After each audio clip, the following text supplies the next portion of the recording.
Hi అండి అందరికీ. అందరూ బాగున్నారా? మామిడికాయలు ఎలా ఉన్నాయి చూడండి ఫ్రెండ్స్. మా హస్బెండ్ అయితే ఇక మామిడికాయలు తీసుకొచ్చారు, సీజన్ కదా అండి. ఇంకా మామిడికాయలు తినడం మొదలు పెడదామని మొదటిసారిగా ఇంకైతే తీసుకొచ్చారు. ఫస్ట్ అయితే తీసుకురాగానే తినరమాట. అయితే మా అత్తయ్య గారికి వాళ్ళకి పెట్టి అప్పుడు తినడం అనేది స్టార్ట్ చేస్తారు. ఇంకా సీజన్ వచ్చేసింది కదా అని తీసుకొచ్చి ఈరోజు అయితే పెట్టారన్నమాట. ఇంకా ఇది వచ్చేసి మలై పూరి అయితే చేశాను ఫ్రెండ్స్. ఇంట్లోనే చాలా ఈజీగా బాగా వచ్చింది.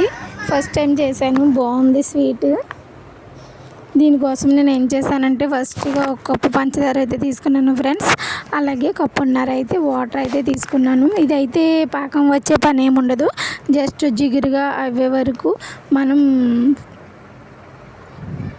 స్టవ్ మీద పెడితే సరిపోతుంది.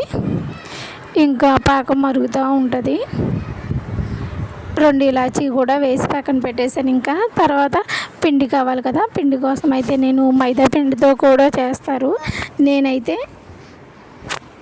గోధుమ పిండితో అయితే చేశాను ఫ్రెండ్స్. ఎందుకంటే మా పరి తింటుంది కదా మైదా పిండి ఎందుకని ఇంకా గోధుమ పిండితో అయితే చేశాను. ఇదిగోండి, ఒక కప్పు గోధుమ పిండి అయితే తీసుకున్నాను. ఇదైతే దోశ పిండి టైప్లో అయితే బాగా కలుపుతున్నాను అనమాట, వాటర్ వేసి. మొదటిసారి చేసిన బాగా వచ్చినాయి ఫ్రెండ్స్, బాగుంది స్వీట్ అయితే.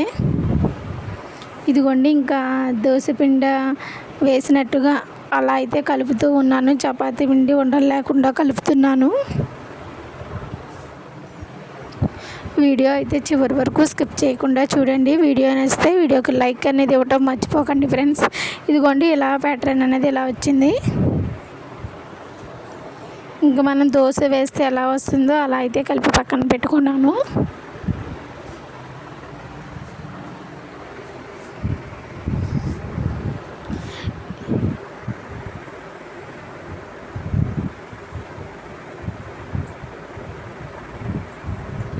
ఇంకొక 5 మినిట్స్ అలా ఉన్న తర్వాత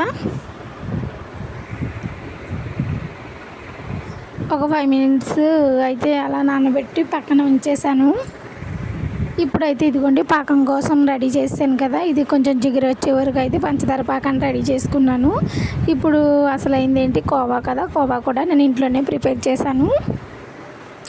కోవా కోసం నేను కొంచెం పాలు అయితే తీసుకున్నాను. తర్వాత ఇంకా పాల పొడితో అయితే కోవా చేశాను నేను, టేస్ట్ బాగుంటుందని. ఇదిగోండి, ఇంకా పాలు అయితే మరుగుతూ ఉన్నాయి. పాలపొడి కూడా వేసాను కదా, దగ్గరగా అయ్యే వరకు కూడా నేను దగ్గరే ఉండి కలుపుతూ ఉన్నాను అనమాట, అడిగంటిపోతుంది కదా అని. కోవా అయితే చాలా సూపర్గా ఉంది. ఇదిగోండి చూడండి, ఇలా అయితే అయ్యిందన్నమాట. బాగా గట్టిగా అయితే ఇంకా చల్లారిన తర్వాత ఇంకా గట్టిగా అయిపోతుందని కొంచెం జోరుగానే నేను ఉండగానే కట్టేశాను, స్టవ్ ఆఫ్ చేశాను. మనకి ఫైనల్లీ కోవా వచ్చి చూడండి ఫ్రెండ్స్, ఇలా అయితే రెడీ అయింది. ఇదిగోండి, ఇంకా పంచదార పాకం అయితే ఇలా రెడీ అయిపోయింది కదా, పక్కన పెట్టేసుకున్నాను. ఇప్పుడైతే ఇంకొక ప్యాన్లో కొంచెం ఆయిల్ వేసుకొని ఇప్పుడు దోశలాగా వేసాను. అవి అయితే ఇలా వచ్చినాయి. షేప్ ఎలా ఉన్నా సరే టేస్ట్ బాగుంది ఫ్రెండ్స్. ఈ పూరి అనేది మనం కలిపిన దాన్ని బట్టి అయితే వస్తూ ఉంటుంది అన్నమాట. ఇంక ఇలా వచ్చిన తర్వాత నేను పాకంలో వేసాను పూరి, బాగా ఫ్రై చేసి మంచి కలర్ వచ్చే వరకు. అప్పుడు ఇంకా పాకంలో వేసి వెంటనే తీసి ఇప్పుడైతే ఇంకా కోవా అయితే అప్లై చేస్తున్నాను అనమాట. ఇదిగోండి, ఫైనల్లీ పూరి అయితే ఇలా ఉంది.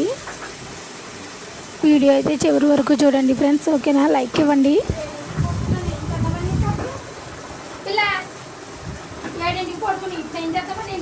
టేస్ట్ బాగుంది ఫ్రెండ్స్, ట్రై చేయొచ్చు. మధ్యాహ్నం పడుకోవచ్చు కదా.